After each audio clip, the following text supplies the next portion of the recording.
What's up, everybody? Welcome back to another episode of Quarantine Kitchen. Today, we will be making vegan naan, gluten-free, and hummus for an easy dippable dinner. I'm very excited. We got some delicious flavors going on. So the first thing we're going to do is make the naan. And like normal, this will be divided into two different parts. The first section will be making the naan. The second part will be making the hummus. Notes for gluten-free baking. We will be combining flour and starch this time because I think I figured out where I've been going wrong. I made amazing bread the other day, which I will be making a video for as soon as I'm done. Promise. And then we've got yeast, honey, salt, oil. It's going to be good. So let's go ahead and get started. I'll step over here so you can see everything. Okay. First and foremost, we need 3 cups of flour. I'm going to be using my gluten-free blend that I made. This has sweet potato flour, rice flour, and some cassava flour in it. And the recipe calls for 3 cups of flour. We're going to be using 2 cups of flour and 1 cup of starch for this recipe, so that we get not such a dense material. If you followed any of my videos recently, you've seen kind of the issue I've been having with this gluten-free flour. However, with the last bread that I made, and I've done some research on this, quite a bit actually, I think the problem has been not having enough starch, because wheat flour is both a starch and a flour. That's what makes it so springy and loose and kind of stretchy. Whereas with gluten-free flours, you don't have that because it's not made with wheat. It has a different protein and doesn't have as much starch. So we're going to combine the two. I'm using tapioca starch for this. I've read that you can use cornstarch. You can also use potato starch. I think there's actually also a wheat starch that you can add to gluten-free cooking. I don't have that. This is the cheapest thing available. Like, literally, guys, all my bread's going to be made with, like, gluten-free oats and tapioca starch from now on. Unless I find a flour blend that I like. Don't. I'm still mastering. So anyway, 3 cups of this. Mix that together. And what the starch is going to do, so if you've watched any of my previous videos, you've seen that the bread becomes kind of crumbly and very, very dense. The starch gives it a stretch. It gives it a chance to it kind of glues it together. If you think of the way cornstarch works in sauces, it makes it a little thicker but stretchy in a way. That's what the tapioca starch is going to do for this. So that when you put the yeast in, the air has somewhere to go. There's some expansiveness. With the gluten-free flours, you don't have any of that. It's very, very dense. So that's what we're going to do. Now, the good news is there's a little bit of rising in naan bread, which is kind of like a tortilla. It's a little fluffier than a tortilla, but it doesn't have to go very far, so it's not like a loaf of bread. This calls for 2 teaspoons of yeast, which is about a half tablespoon, a little more.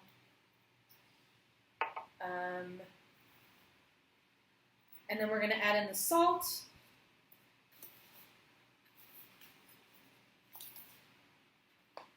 Now, something else in gluten-free cooking. The batter should be very, very moist. I know nobody likes that word, but it's true. It should be wetter than normal dough. So, like, the recipe says to knead this. This is a regular flour naan, but you cannot knead gluten-free bread. It doesn't come up with... The dough shouldn't be that thick that you can knead it. A teaspoon of salt. Guys, I'm totally measuring with just a tablespoon, but I'll put as long as I can. And of course, I'll always include the recipe. Okay, then we're going to mix that together.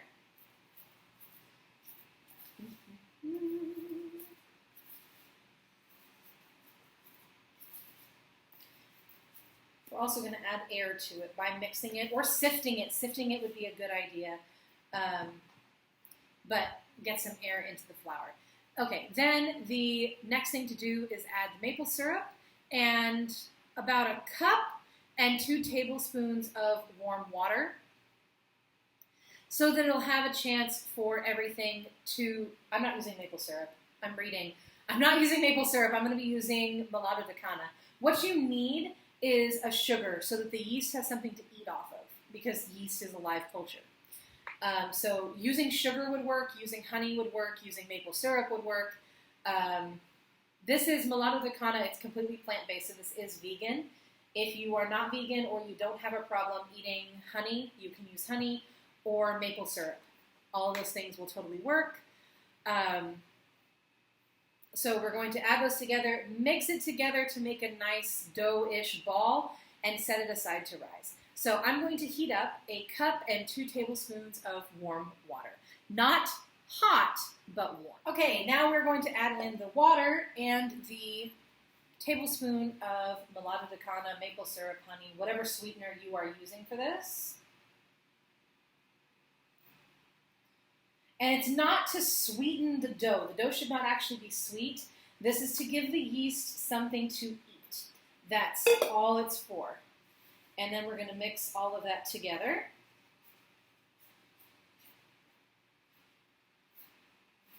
I'm going to have to add more liquid, which is fine. That's totally normal. Yeah.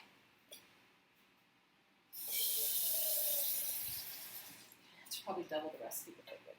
Otherwise, it'll just be too dense. It won't have anything to hold on to.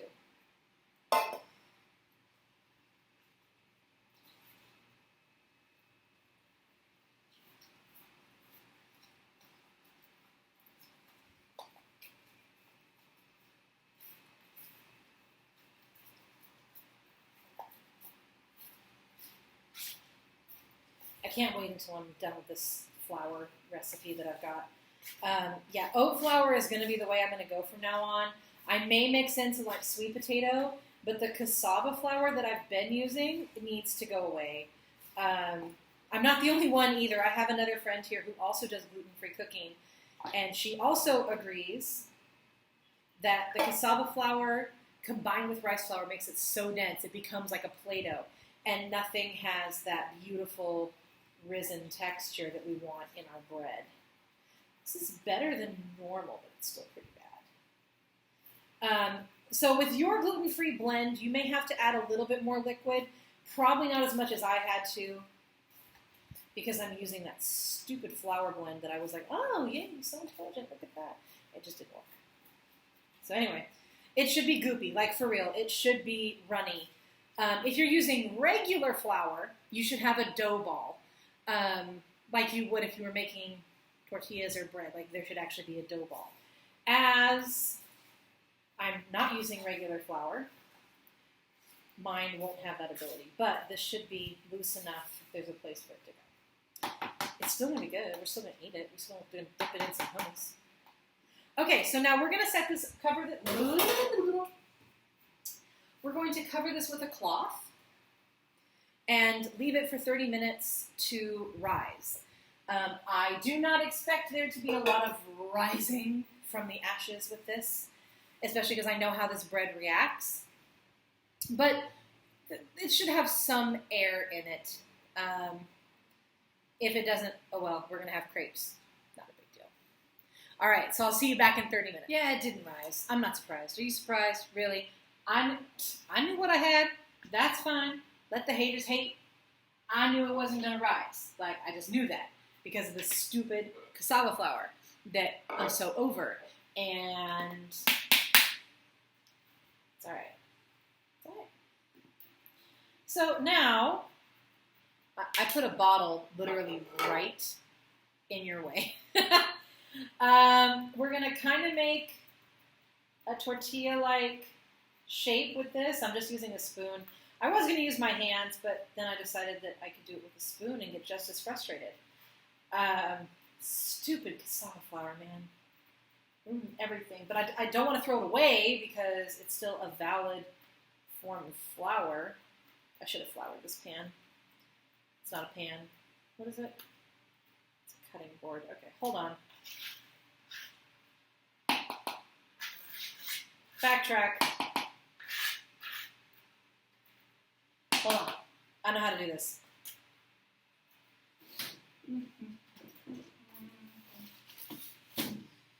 No worries. We got this.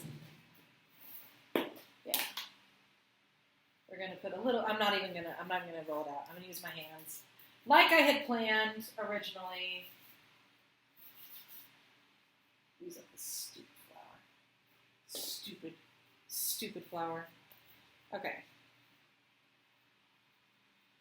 This is fun. I'm enjoying this. Are you enjoying this? I hope you're enjoying this.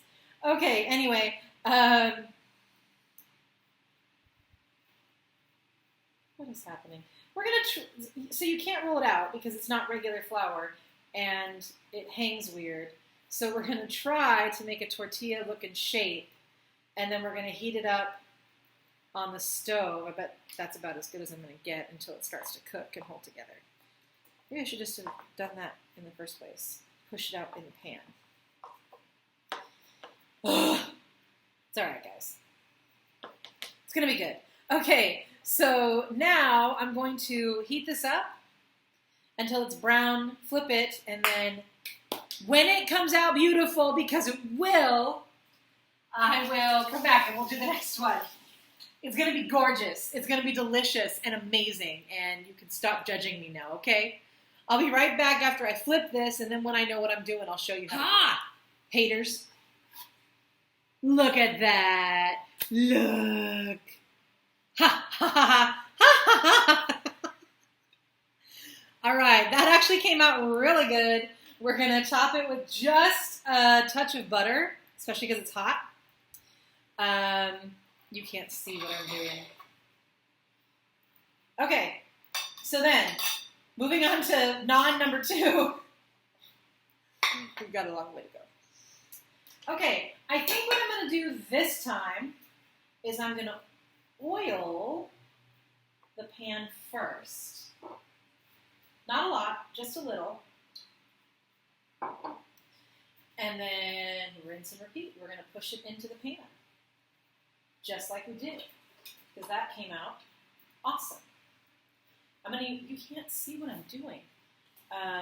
Same thing I did, is just instead of my fingers, I'm going to use a spoon because it's a little more hygienic. I guess I'm the one who's eating them, so.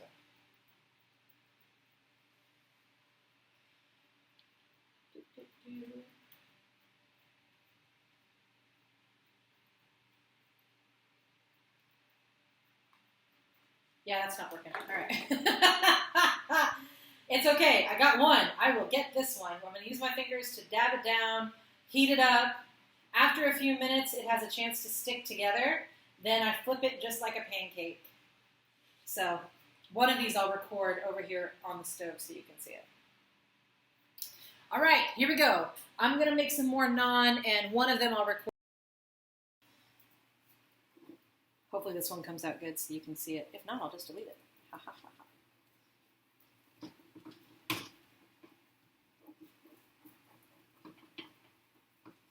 This is weird. Okay, so yeah, it's cooking together. Starting to lift. There we go.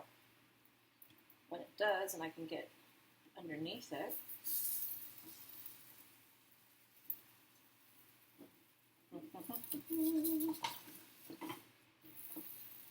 There. And then I'll let that cook so that I can move it around freely, and then I'll flip it a couple of times so it gets nice and brown on either side. And that is how you make a gluten-free naan. Wah ha ha ha. Ha ha.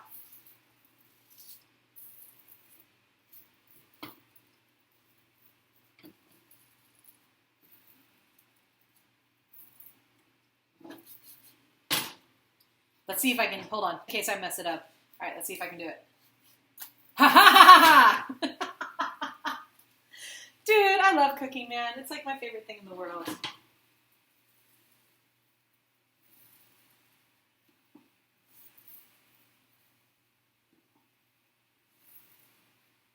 I'm going to use a spatula the next time.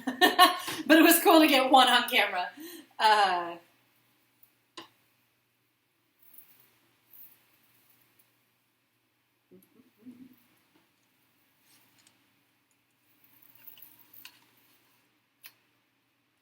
Starting to get a nice golden brown.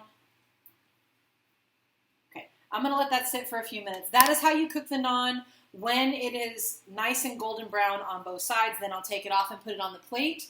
Put a little bit of butter over the top, and then it's finished. So the next step will be the hummus. Mm-hmm.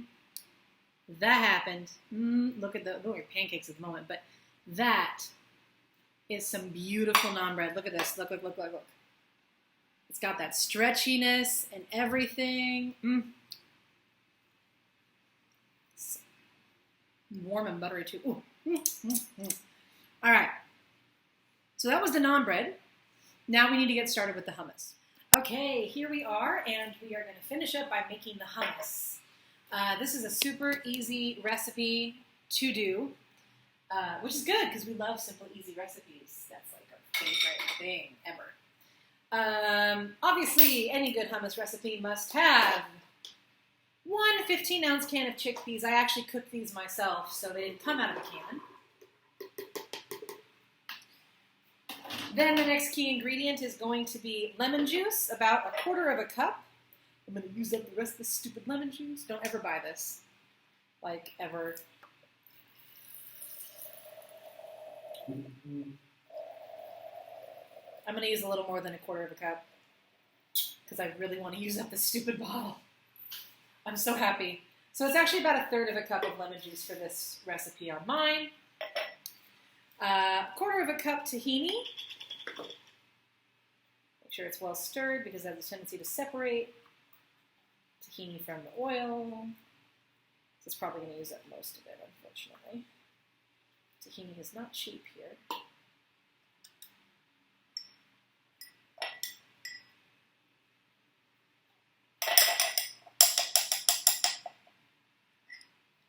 Okay, 1/4 of a cup tahini.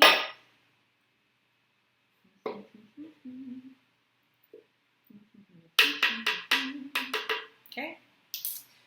Then 1 clove of garlic. Who said what? For the record, 1 clove of garlic is not enough for 1 clove of garlic for a recipe that calls for 1 clove of garlic. So we're going to use obviously a little more than that.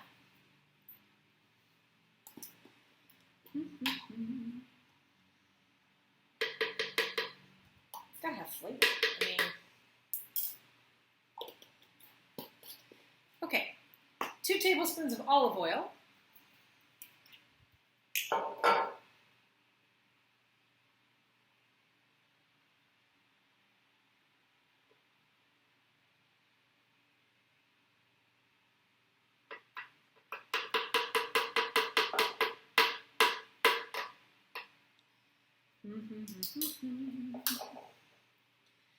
And then some seasonings. We're going to put in some cumin, some paprika, some salt. We're not going for a flavor here. This is just plain normal hummus. So,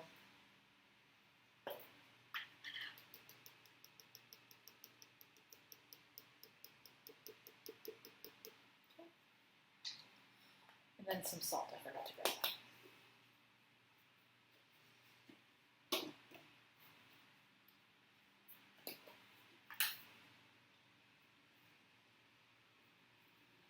All right, and now we're going to add a little bit of water, about 2 to 3 tablespoons, I guess would be the accurate measurement. And then I'm going to pop it on the blender. I'm going to use the water to measure how thick it needs to be. Then, literally, we're going to pour it into a bowl, and that's hummus. Hummus is super, super easy to make. So, then we're going to eat it with our naan, and it's going to be delicious. Let me pop this. And there we go. Super simple hummus and naan recipe. And now, everybody's favorite part. Time to dig in. And then literally just going to eat. Now, for the record, I'm not going to eat all of this hummus at one time. This is the double portion of hummus. But I am going to eat it right now.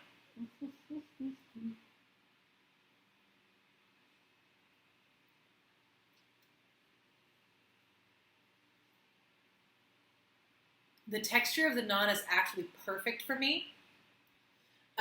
And the hummus is a little lemony, but I did put a lot of lemon juice in it.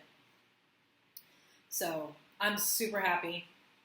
I may add a pinch of salt, but overall, this is delicious. Mm-hmm.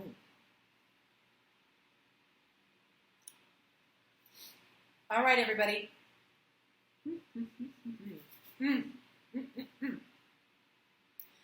Thank you so much for joining me on another episode. It's always a wonderful joy to cook and enjoy my food. So thank you, and happy cooking. Bye.